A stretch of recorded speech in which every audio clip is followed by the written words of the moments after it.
2024లో మొదటి 6 నెలలైతే పూర్తయింది. మలయాళ ఇండస్ట్రీకి ఈ 6 నెలల్లో ఎక్కువ సక్సెస్‌లయితే వచ్చింది. 'ఆవేశం', 'ప్రేమలు', 'మంజులం బాయ్స్', 'ఆడు జీవితం' లాంటి సినిమాలు బిగ్గెస్ట్ హిట్స్‌గా అయితే నిలిచింది. అలాగే చాలా మూవీస్ కమర్షియల్ సక్సెస్‌నైతే అందుకుంది.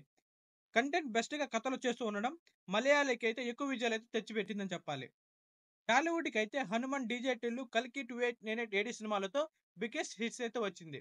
మిగిలిన సినిమాలు ఏవి పెద్దగా ప్రభావం అయితే చూపలేదు. తమిళంలో కూడా విజయ్ సేతుపతి నటించిన 'మహారాజా' మూవీ బ్లాక్ బస్టర్ హిట్‌గా అయితే అయింది. 'అరణ్మనై 4' కూడా మంచి సక్సెస్ అయితే అందుకుంది. హిందీలో అయితే 'ఫైటర్', 'సైతాన్', 'క్రూ' మూవీస్ పర్వాలేదనిపించాయి. అయితే 2024లో వచ్చే 6 నెలల్లో మాత్రం టాలీవుడ్, కాలీవుడ్‌లో అయితే పెద్ద పెద్ద సినిమాలు ప్రేక్షకుల ముందుకైతే వస్తున్నాయి. తెలుగులో అయితే 6కు పైగా పాన్ ఇండియా సినిమాలు 6 నెలల్లో అయితే రిలీజ్ కాబోతున్నాయి. ఆగస్టు 15న 'ఇస్మార్ట్ శంకర్', 'మిస్టర్ బచ్చన్' సినిమాలతో టాలీవుడ్ సినిమాల సందడి అయితే మొదలవుతుంది. డిసెంబర్ వరకు ప్రతి సినిమా పెద్ద సినిమాల రిలీజ్‌కైతే సిద్ధంగా ఉన్నాయి. కాలీవుడ్ నుంచి వచ్చే 6 నెలల్లో సినిమాలు వరుసగైతే రిలీజ్ కాబోతున్నాయి. ఇవన్నీ పాన్ ఇండియా బ్రాండ్‌తోనే థియేటర్‌లోకైతే వస్తుంది. జూలై 12 ఇండియన్ 2 మూవీ అయితే గ్రాండ్‌గా అయితే రిలీజ్ అయింది. తర్వాత రజనీకాంత్ నటిస్తున్న 'Vettaiyan', next 'Thalapathy Vijay', 'ghost' movies కూడా భారీ ఎత్తున అయితే రిలీజ్ కాబోతున్నాయి. 'విక్రమ్', 'తంగలాన్' కూడా భారీ అంచనాలతో థియేటర్‌లోకైతే రాబోతుంది.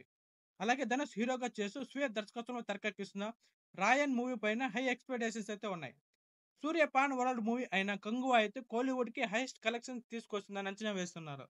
ఈ సినిమాలలో చాలా వరకు తెలుగు రాష్ట్రాలలో కూడా భారీ అంచనాల మధ్యలో అయితే రిలీజ్ కాబోతుంది. మరి వీటిలో ఎన్ని తమిళం బాక్స్ ఆఫీస్ పై కలెక్షన్స్ పరంగా అయితే రికార్డ్ క్రియేట్ చేస్తుందనేది వేచి చూడాల్సిందే. That's all today.